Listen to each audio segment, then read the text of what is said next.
What's up guys, it's Pliskin here, and we are doing an episode of Pliskin's Picks.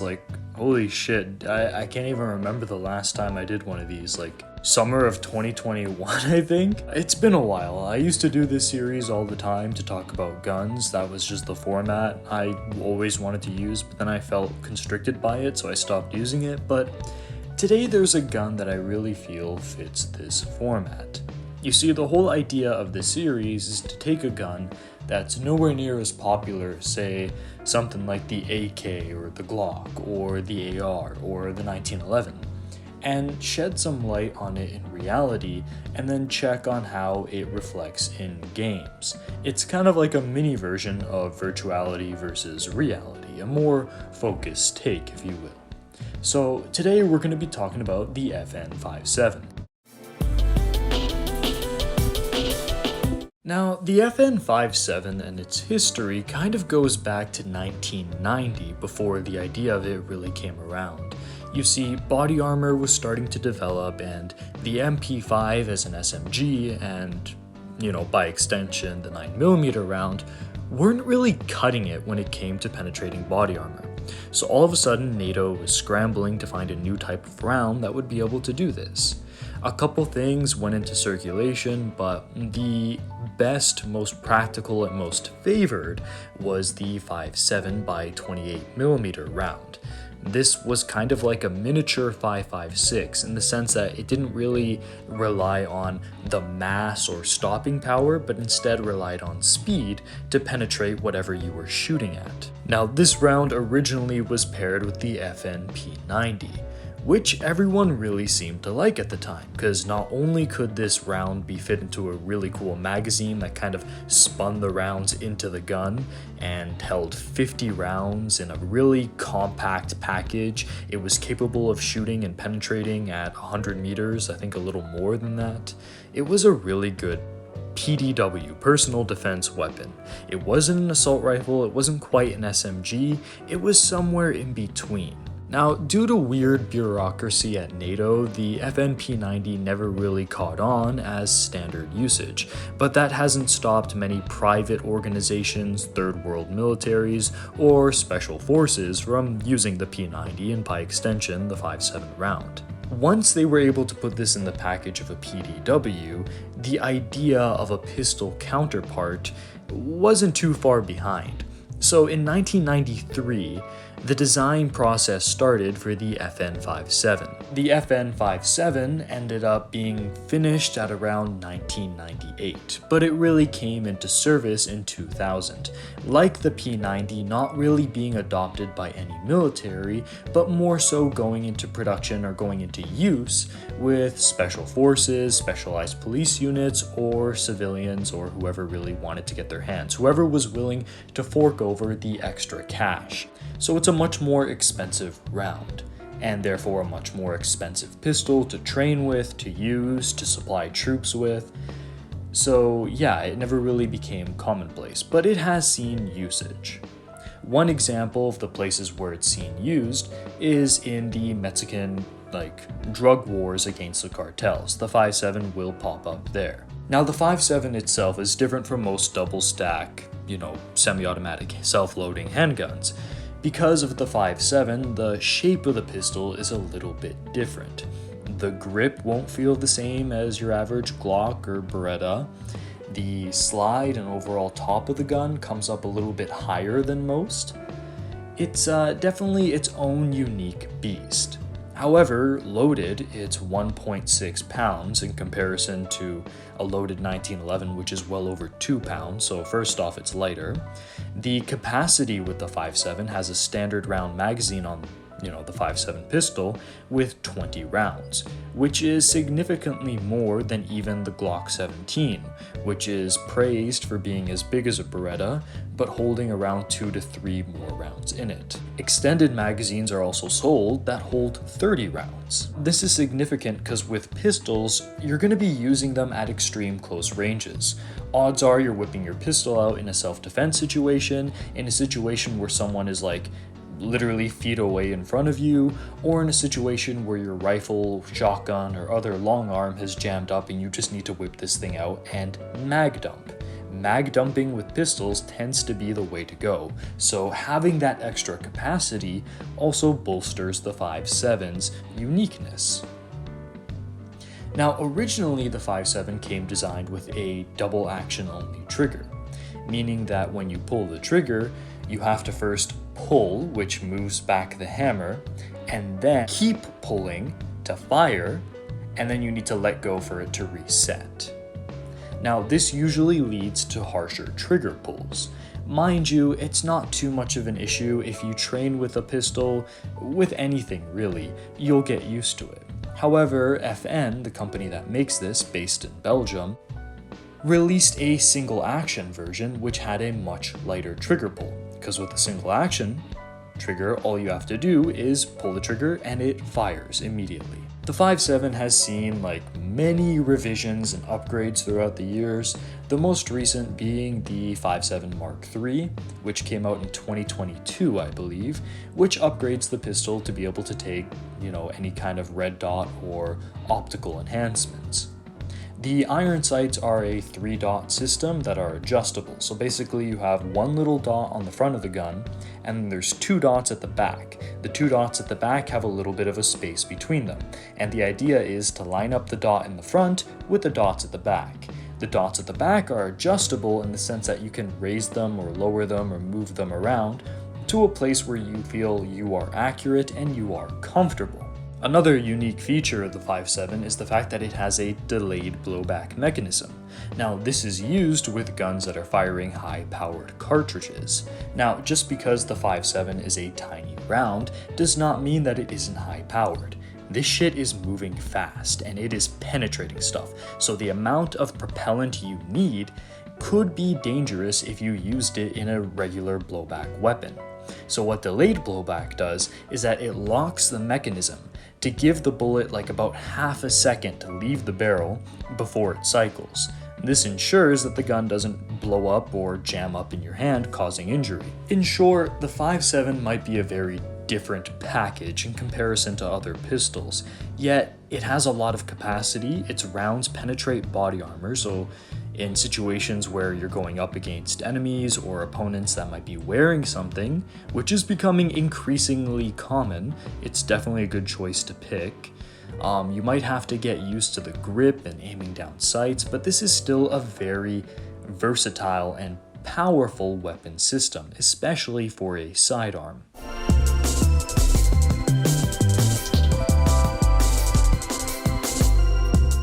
This brings us to the digital depictions of the 5.7, and I have to say, when it comes to the 5.7 in video games, I'm pretty disappointed.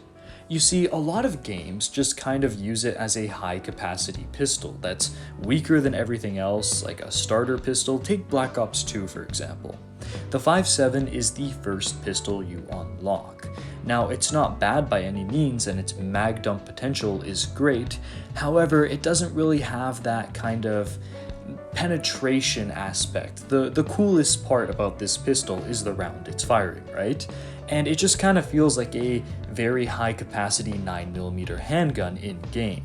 A lot of the times it doesn't even get expressed with 20 rounds and gets nerfed down to 15 rounds. I'm sure this is for balancing reasons, but I mean there's another pistol that you could do with that role. 90% of the time when you put extended magazines on there, it does go up to 20 rounds. So the extended mags usually represent what this pistol actually holds. I could use FMJ or whatever the equivalent is in Black Ops. However, this should come with the pistol right off the bat. And this is what makes this pistol special. And while I really don't have too much of a problem just showing it off as a regular handgun, it's a missed opportunity for the uniqueness this could bring to a sandbox. Also, a fun fact about the 5.7 in Black Ops 2. The reason why it has glowing sights is because there's tritium on the sights there. You see, back before we really had optics, the way to kind of see your sights in the dark was to paint this stuff called tritium on them, which made them glow. The issue with tritium is that it's a little bit radioactive, and I don't think I need to explain why that's bad for you. So, yeah, your guy in Black Ops 2 is exposing himself to microdoses of radiation while using this. Also, unless you don't have your other hand available, you should always hold your pistol with two hands, because your accuracy with one hand, I don't care how much you train, is never going to be this accurate.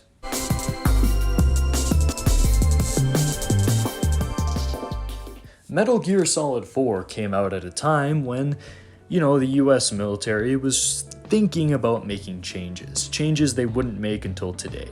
But it features guns like the FN SCAR, the P90, and the 5.7, as FN really seemed like it was going to be the company that the United States military would end up relying on for its arms. This didn't happen, and the M4 stayed along for much longer, so did the Beretta, and it ended up being SIG that would replace all of the US military's small arms, but that is a topic for another video. The point is, though, because of the time in which this game released, guns like the 5.7 get a very strong center point and focus. So even though the sandbox is all bloated in MGS4, the 5.7 sticks out because you're constantly coming up against enemies that use the 5.7 round. The Frog unit utilizes the P90, and they're used as combat encounters, miniature boss fights, something that predates or supplements a boss fight. When shit goes down, the Frog units are usually there. So you're always going to have exposure and availability to the 5.7 round. Therefore, why would I use a lot of the other pistols when I could just use the 5.7 round? Couple this together with the fact that enemies in MGS4 are really fucking bullet spongy, and the 5.7 comes with 20 rounds, and you have a pistol that's constantly supplied with ammo, is still weak but can be mag dumped to bring down an enemy.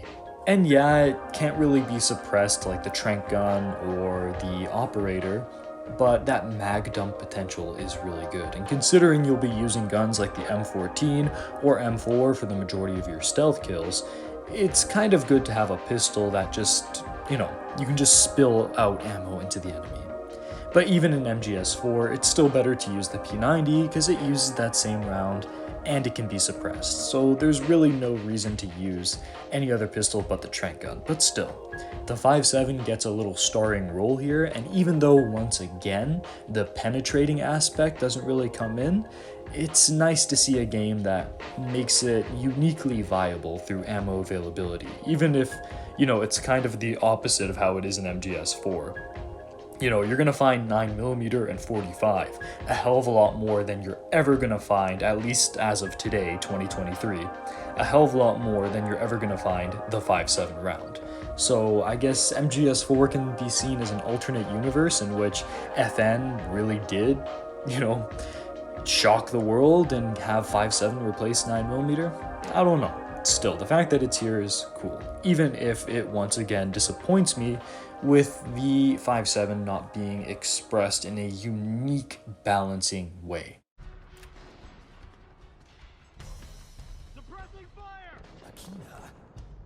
This brings us to the one game, well technically there's two of them, that really shows off the 5.7 in a unique way that characterizes it based on its round, and that is Resident Evil 4, both the original and the remake. Now again, the original came out at a time where NATO was still thinking about making these changes, and the 5.7 round was really talked about as being the next replacer for 9mm, so it makes sense that a game trying to feature a bunch of cool different guns would feature this weapon. Now, the 5.7 in-game is called the Punisher, and comes equipped with a little laser sight to fit in with the rest of the sandbox. Now, the interesting thing about the Punisher is that you don't need to buy it. In the original, you can go around and hit these little blue medallions, and these blue medallions, if you got enough of them, would have the merchant give you the Punisher for free. Now, the Punisher doesn't end up holding the proper amount of ammunition. I think you can upgrade it to hold 28 rounds or something like that, but it doesn't really reflect the proper magazine capacity here. But what it does do is finally reflect the penetrating aspect of the 5.7 by 28 round. Now, of course, in-game, it's kind of exaggerated. When you level this thing up all the way, you can shoot a bullet through 5 enemies and they'll all be affected by it. So it's really good for crowd control in that sense. Now, in real life, the 5.7, like, it has a better chance of doing that than, say, a 9mm, but you're not gonna, like, line up an entire crowd of people and bring them down. This is meant to just, focus on a single target, like most pistols are, and just punch through body armor. Still, the fact that this is shown is really freaking cool. And it really helped build a niche and recognition of this pistol in pop culture, whereas in Black Ops 2 and Metal Gear Solid 4, it very easily fades into the background with the other weapons that take, a much larger or practical role over it. In the Resident Evil 4 remake, we get an updated version of the Punisher. Now, this version doesn't start off with the laser sight, however, it's one of the few guns in-game that can take it, already adding, a reason to pick this over other guns, but it also features the newer FDE version of the gun. Now, FDE is, I forget what the acronym stands for, but it usually has this kind of peanut butter coloring. Now, the reason why this is becoming really popular in guns is because supposedly, if guns are this color, they don't really attract or retain heat as much as, say, a gun that's full black. Personally, I think the reason why this is getting so popular is just because it looks much cooler than your average black gun, but hey, if there's a real-life practicality bonus, why not mention it, right? Now, the Punisher in the remake of Resident Evil 4, I would argue sticks out and is much more viable than the original's Punisher, because in the original RE4, you could use rifles, TMP, or shotguns to, do penetration or crowd control and all that kind of stuff. So there's not really much of a reason to pick this pistol over the other options. However, in the remake, not only does it portray the 5.7's round and, capacity for penetration, but it also shows the 5.7's uniqueness for having more ammo than your average pistol. Again, it doesn't have the full 30 rounds and still sits in between 20 and 30. However, that idea of the 5.7 being a high capacity, over penetrating pistol is showcased here and is therefore my favorite interpretation of the 5.7 in any video game. Because while it takes its liberties with its portrayals and exaggerates some stuff and debuffs certain things for balancing uniqueness, it's a hyper-reality version of the 5.7.